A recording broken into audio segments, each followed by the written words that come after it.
হ্যাঁ কর্তা, কর্তা শুনেছেন কি হয়েছে কর্তা? আরে আরে, এভাবে হাঁপাচ্ছিস কেন? আর কি হয়েছে সেটা না বললে আমি বা জানবো কি করে বলতো? আগে আগে কর্তা, শহর থেকে আপনার নাতি গ্রামে এসে তো যাচ্ছে তাই শুরু করে দিয়েছে কর্তা। সঞ্জয়? সঞ্জয় আবার কি করলো রে মদন? আর সঞ্জয় গ্রামে এসেছে কবে? কই, আমি তো জানলাম না। এতদিন পর গ্রামে এসেছে, অথচ আমার সাথে দেখা পর্যন্ত করতে এলো না। কর্তা বিষয় তো সেটা না, আমি যেটা বলবো সেটা শুনলে আপনার মাথা আরো ঘুরে যাবে। কি এমন ঘটেছে যা শুনলে আমার মাথা অবধি ঘুরে যাবে?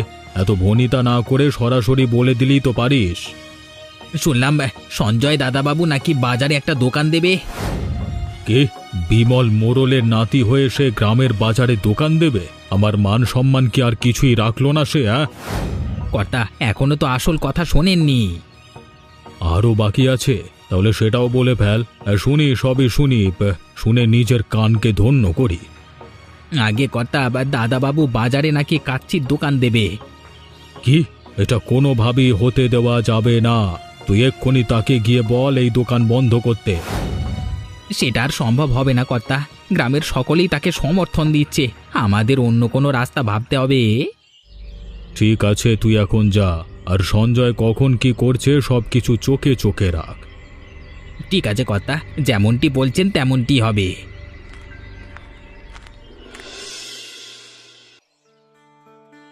আজকে আমি আপনাদের এখানে কিছু কথা বলবো বলে ডেকেছি।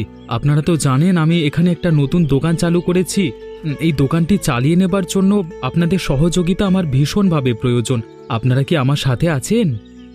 আপনি নিঃসন্দেহে একটি ভালো উদ্যোগ নিয়েছেন। আমি আপনার সাথে আছি এবং আপনি চাইলে আমি সার্বক্ষণিক আপনার সাথে থাকব। এটা হলে তো আমার জন্য ভীষণ ভালো হয়। আর কেউ আমার পাশে থাকতে চান? আমিও আছি বাবা। আমি একা মানুষ, সারাক্ষণ একাই থাকি। তোমার দোকানে কাজ করলাম, কিছু পয়সা পেলাম, আবার সময়ও কাটলো। ঠিক আছে, তাহলে আমি ভেবে নিচ্ছি আপনারা সকলেই আমার পাশে আছেন। অবশ্যই। বাহ, এভাবে সবাই পাশে থাকলে আমার আর ভয় কোথায়? কাজ শুরু হলে আমি ধীরে ধীরে সকলকে চাকরি দিতে পারবো। আপাতত শিবানী কাকিমা আর জয়ন্তী আমার পাশে থাকুক। কিন্তু মনে রেখো, সততায় সফলতা আসে। আপনার কথা মাথায় রেখেই কাজ শুরু করব কাকিমা। আপনাদের সহযোগিতা আমার সাহস। তাহলে কাল থেকেই কাজে লেগে পড়ি, কি বলো সবাই? হ্যাঁ হ্যাঁ, কাল থেকেই শুরু হোক তাহলে। ঠিক আছে, কালকে থেকেই শুরু হচ্ছে আমাদের কাচ্চির দোকান। আপনারা যে এভাবে আমাকে সহযোগিতা করবেন আমি ভাবতেই পারিনি। আমার যে কি আনন্দ লাগছে।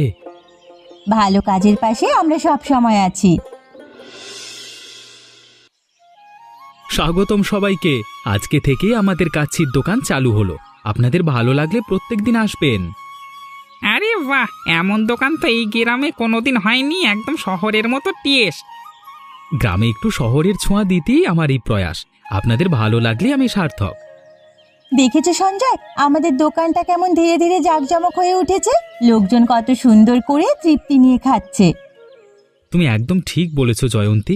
আর এর জন্য তোমাকে আমি ভীষণভাবে ধন্যবাদ জানাতে চাই। তুমি যদি আমার পাশে না থাকতে তাহলে এই দোকান করা তোমার পক্ষে সম্ভব হতো না। ব্লা ব্লা ব্লা। আর কিছু না, মানে আমাকে ক্ষমা এসব বলতে হবে কেন বলো তো? আমি কি তোমার পর, বা এই দোকান কি আমার না? অবশ্যই এই দোকান আমার যতটা তোমারও ঠিক ততটাই। তাহলে এভাবে বলছো কেন? আজ বাদে কাল যখন আমাদের বিয়ে হবে তখন তো আমাদের দুজনকেই সবকিছু ভাগাভাগি করে নিতে হবে, তাই না? ঠিক আছে বাবা, ঠিক আছে, আমার ভুল হয়েছে। আচ্ছা আচ্ছা, ঠিক আছে, এবার কাজে মন দাও।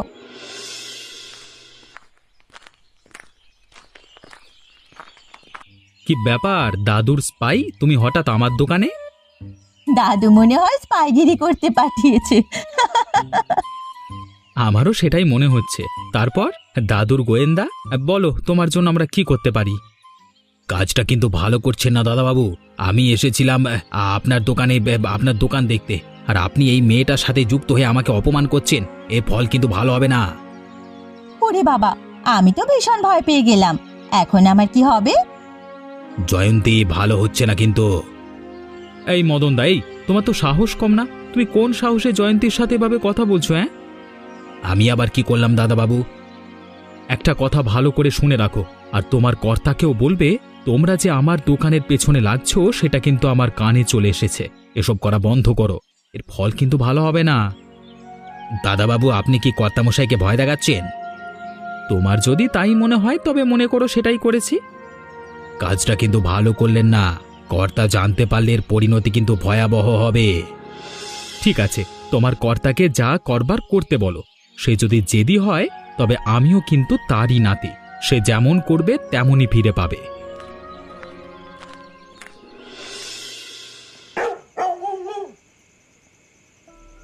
কর্তা, আজকে আমি আপনার কথা মতো সঞ্জয় দাদাবাবুর দোকানে গিয়েছিলাম।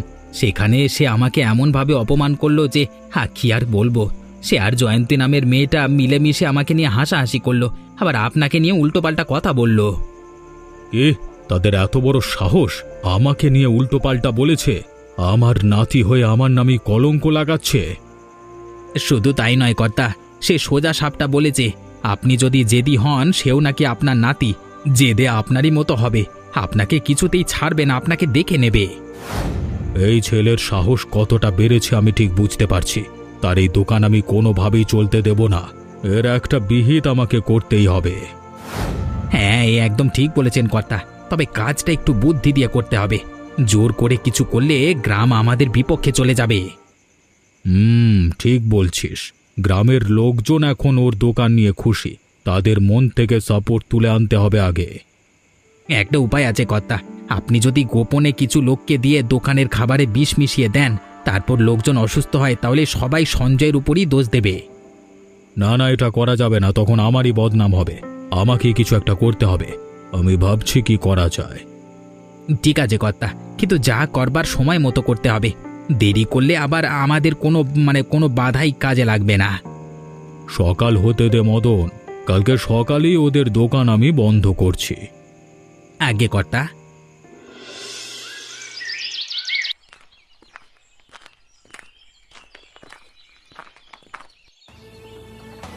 এই দোকান আজই বন্ধ করতে হবে। আমি বলছি এই মুহূর্তে দোকান বন্ধ হোক। কে আছো, শিগগির সব বন্ধ করে দাও। দোকান কেন বন্ধ হবে মোড়ল মশাই? গ্রামের মানুষ এই দোকানে তৃপ্তি নিয়ে খাচ্ছে, সঞ্জয়কে ভালোবাসছে, সাপোর্ট দিচ্ছে। আপনি দাদু হয়ে কেন সেটা মানতে পারছেন না? আর আপনি কিভাবে এমন কথা বলছেন? সেই অধিকারটা তোকে বোঝাতে হবে নাকি রে জয়ন্তী? গ্রামের কর্তার কথাই শেষ কথা, তার কথা সকলকে মানতে হয়, সেটা জানিস না বুঝি? মদন, চুপ করো। সঞ্জয়ের ঘাম ঝরানোর টাকায় এই দোকান, গ্রামের এত লোক এতে খুশি, আর তোমরা এসেছো ভাঙচুর করতে। আর মোড়ল মশাই, আপনি নিজে দাদু হয়ে নাতির বিরুদ্ধে এসব করছেন। চুপ করো শিবানী, তুমি এ ব্যাপারে মাথা ঘামাবে না। এই দোকান চললে গ্রামের পুরনো রীতি ভেঙে যাবে। আমি যা বলি তাই হবে। না মোড়ল মশাই, আপনার অন্যায় আমরা কোনোভাবেই মেনে নেব না। আপনি গ্রামের মোড়ল, মানুষের পাশে থাকার কথা আপনার, অথচ নিজের নাতির পেছনেই লাগছেন। দোকান বন্ধ করবেন মানে মানুষের খাবারের রাস্তায় কিন্তু বন্ধ করবেন আপনি। জয়ন্তী, তুমি কি আমাকে ন্যায় অন্যায় শেখাবে? আমি আপনাকে কিছুই শেখাচ্ছি না, শুধু সত্যিটা বলছি। আপনার নাতি পরিশ্রম করে দোকান বানিয়েছে, আমি এই দোকান বন্ধ হতে দেব না। এই দোকানে কেউ যদি তালা লাগাতে আসে তাকে আমি বটি দিয়ে কেটে রেখে দেব। আর আমিও জয়ন্তীর সাথে আছি, দেখি কে আসে দোকান বন্ধ করতে। চুপ করো তোমরা। আমার কথার উপর দিয়ে কথা বললে কিন্তু ফল ভালো হবে না। সঞ্জয় দোকানে উপস্থিত থাকলে আপনি আসবেন, যা বলার তাকে বলবেন, কিন্তু আমাদের জীবন থাকতে এই দোকান কিছুতেই বন্ধ করতে পারবেন না। ঠিক আছে, তোকে আমি দেখে নেব রে মেয়ে। চল মদন। আগে কর্তা, চলুন।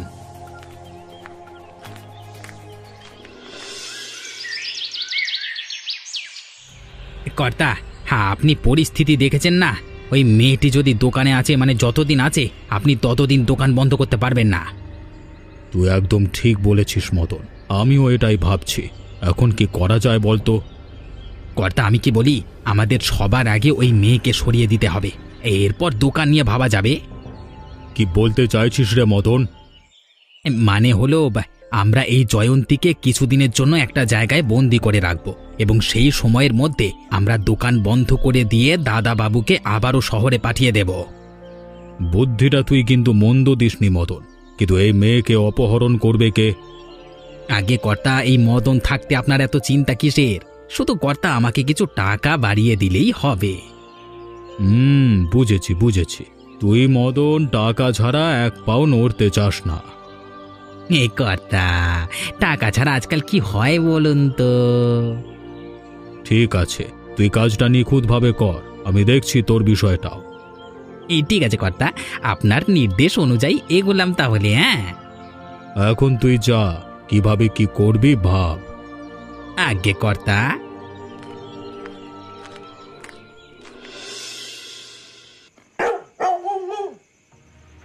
বাঁচাও, আমাকে বাঁচাও। সঞ্জয়, কেউ আছো? আমাকে বাঁচাও।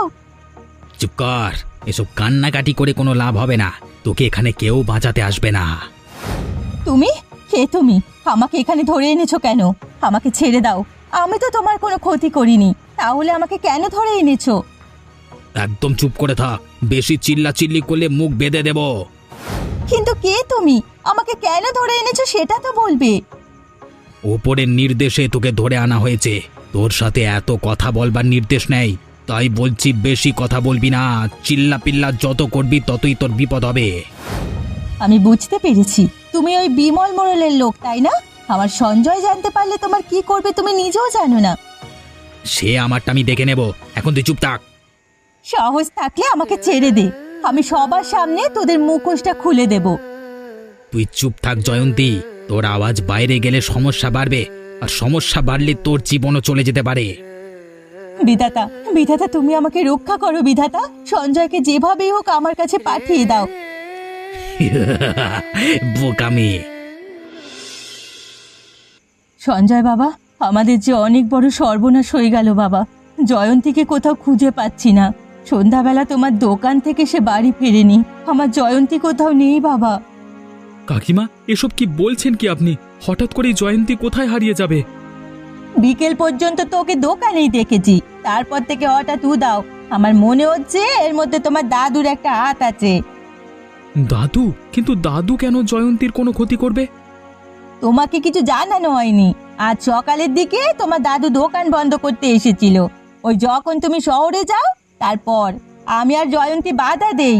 জয়ন্তীর জন্য তোমার দাদু ফিরে যেতে বাধ্য হয়। আমার মনে হচ্ছে এর মধ্যে তারই একটা হাত আছে। আমার মন বলছে আমার জয়ন্তীকে কেউ অপহরণ করেছে। নিশ্চয় বিমল মোড়ল আর তার সেই চেলা মদনের কাজ এটা। দাদু, আমি জানতাম সে একদিন এই পর্যন্ত নামবে। আমি বুঝতে পারছি জয়ন্তীকে ব্যবহার করে আমাকে ভাঙতে চাইছে, কিন্তু আমি ভাঙব না। আপনারা নিশ্চিন্তে থাকুন, আমি যেখান থেকে পারি জয়ন্তীকে অক্ষত অবস্থায় ফিরিয়ে আনব।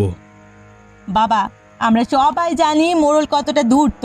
সে নিজের স্বার্থের জন্য সব কিছু করতে পারে, কিন্তু সরাসরি তাকে কিছু করা যাবে না। আগে জেনে নিতে হবে জয়ন্তী কোথায় আছে। ঠিক আছে, আমি চুপ করে বসে থাকবো না। বলাই, কানাই, জগাই সবাইকে খবর দিতে হবে। গ্রামের মানুষ একসাথে বের হলে জয়ন্তীকে দ্রুত খুঁজে পাওয়া সম্ভব। বাবা, যা করবে সাবধানে করবে। আমি আমার মেয়েকে চাই, কিন্তু তোমাকে হারানোর ভয়ে যে আমার বুক কাঁপাচ্ছে বাবা। আপনি কোনো চিন্তা করবেন না কাকিমা, আমি প্রতিজ্ঞা করছি জয়ন্তীকে আমি জীবিত অবস্থায় ফিরিয়ে আনব। আর যদি এটা সত্যি দাদুর কাজ হয় তবে তার মুখোশও সকলের সামনে খুলে দেব। আর দেরি করা যাবে না, এক্ষুনি বেরিয়ে পড়তে হবে যে। হ্যাঁ, চলুন।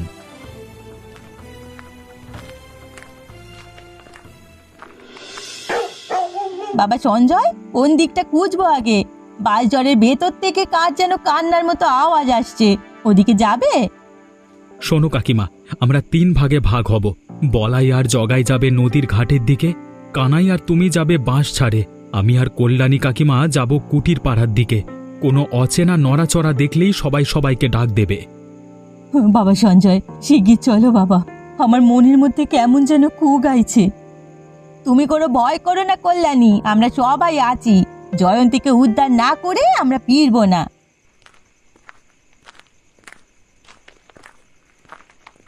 জয়ন্তী, জয়ন্তী তুমি কোথায়? এই অন্ধকারে কোথায় খুঁজবো তোমাকে জয়ন্তী? তুমি আশেপাশে থাকলে একটু সাড়া দাও। ওটা কিসের চিৎকার? ও তো আমার জয়ন্তীর গলা। ও বাবা সঞ্জয়, ও তো আমার জয়ন্তী চিৎকার করছে। জয়ন্তী, তুমি কোনো চিন্তা করো না, আমরা আসছি তোমার কাছে। মা জয়ন্তী, আমরা আসছি রে মা।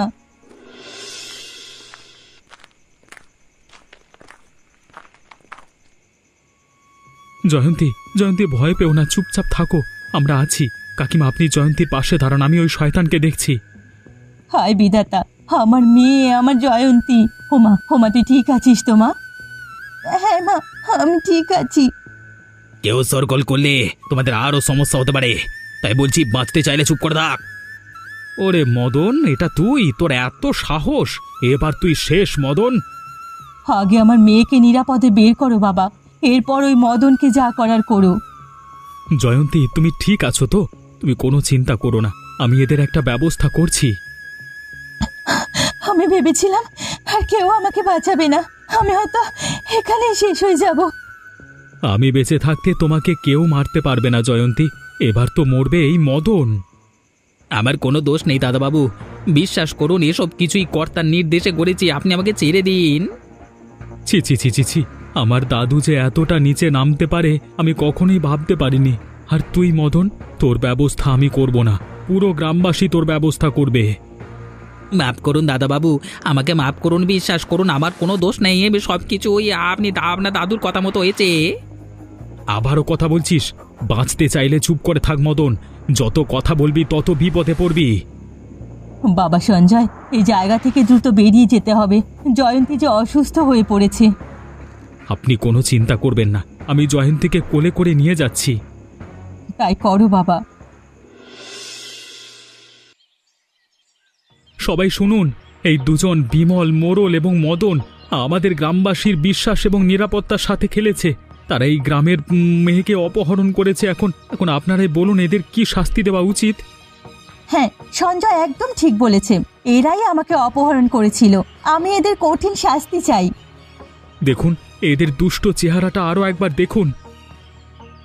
এই লোকটি আমার দাদু, যাকে এখন আমার দাদু বলতেও ঘৃণা হচ্ছে। এই লোকটি এই গ্রামের মোড়ল, গ্রামের মাথা, সকলের মাথা। এই গ্রামের সকলের নিরাপত্তা এই লোকটির দেওয়ার কথা ছিল, অথচ এই লোকটির গ্রামের মেয়েদের নিরাপত্তা নিয়ে খেলা করেছে। এই মদন আর মোড়লের কঠিন শাস্তি হোক। ছেড়ে কথা বলা যাবে না। আমি আমি আমি আমি আমি কিছু বলতে পারছি না, আমি আসলেই লজ্জিত। রাগ এবং জেদের বশবর্তী হয়ে আমি মদনের কথার জালে ফেসে গিয়ে সব করে ফেলেছি, আমাকে তোমরা ক্ষমা করে দাও। কর্তা এখন সব দোষ আমার উপরে চাপিয়ে দিলেন। আমি কোনো ক্ষমা চাই না, এদের শাস্তি চাই আমি। হ্যাঁ, শাস্তি চাই। আমিও আমার মেয়েকে অপহরণ করার দায়ে এদের শাস্তি চাই, শাস্তি চাই, শাস্তি চাই। আমিও এদের শাস্তি চাই, এদের কোনোভাবেই ক্ষমা করে দেওয়া হবে না। ঠিক আছে গ্রামবাসী, আপনারা শান্ত হন, আমরা এখানে সবাই মিলে ঠিক করব কিভাবে এদের শাস্তি হবে। ঠিক আছে, তুমি এদের শাস্তির ব্যবস্থা করো। মদন এবং মোড়ল মশাই, আপনাদের কার্যকলাপ শুধু আমাদের গ্রামের মানুষের কাছে বিশ্বাসঘাতকতা নয়, বরং গ্রামের শান্তি এবং নিরাপত্তার বিরুদ্ধে। আপনাদের অবশ্যই শাস্তি পেতে হবে। আমি আমি আমি জানি আমার ভুল, আমার ভুল, আমি স্বীকার করছি ভুল হয়েছে। কর্তা আমি আমারও কৃতকর্মের জন্য ক্ষমা চাচ্ছি। তোমরা যতই ভুল বুঝতে পারো না কেন, শাস্তি তো তোমাদের পেতেই হবে, এবং সেটা গ্রামের সকলের সামনে। তাই আজকের এই দিনে বিমল মোড়লকে তার মোড়লের পদ থেকে বাতিল করা হলো। পাশাপাশি আপনাদের গ্রামে আর কোনো গুরুত্বপূর্ণ কাজে অংশগ্রহণের অধিকারও সাময়িকভাবে সীমিত করা হলো, এবং দুজনকেও গ্রামের কোনো নারীর সাথে কেউ যেন কথা না বলে। হ্যাঁ, ঠিক হয়েছে। এবার থেকে কেউ আর গ্রামবাসীর নিরাপত্তার সঙ্গে খেলতে পারবে না। আমরা এই গ্রামের নতুন মোড়ল হিসেবে সঞ্জয়কেই দেখতে চাই। হ্যাঁ হ্যাঁ, আমিও একমত। হ্যাঁ হ্যাঁ, আমিও একমত। আমার গ্রামবাসী যা চাইবে তাই হবে। আমি আমার গ্রামবাসীর কল্যাণে সবকিছু করতে রাজি আছি।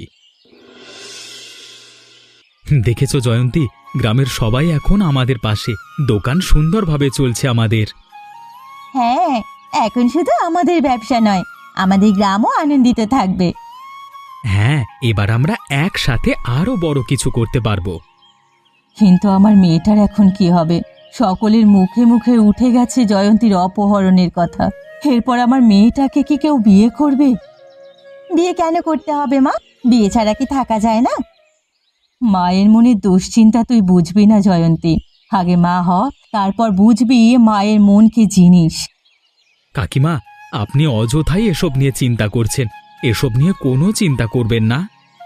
চিন্তা না করে আর উপায় আছে বাবা? আমার মেয়েটার এখন কি হবে? এত কিছুর পরও কে বিয়ে করবে ওকে? আমি বিয়ে করব না, আপনাদের দুশ্চিন্তা কমানোর জন্য নয়। জয়ন্তীকে ভালোবেসেই বিয়ে করব, কারণ আমি জয়ন্তীকে অনেক আগে থেকেই পছন্দ করি। হ্যাঁ মা, আমরা দুজন দুজনকে অনেক আগে থেকেই ভালোবাসি। সত্যি? তোমরা সত্যি বলছো তো? হ্যাঁ হ্যাঁ, সত্যি, আমরা একদম সত্যি বলছি। এবার আপনি নিশ্চিন্তে থাকতে পারেন। আমি এখন থেকে অনেক অনেক আনন্দিত। আমার মেয়েকে নিয়ে আমার আর কোনো চিন্তা রইল না। এমনই মজার মজার গল্প দেখতে আমাদের চ্যানেলটিকে সাবস্ক্রাইব করতে ভুলবেন না।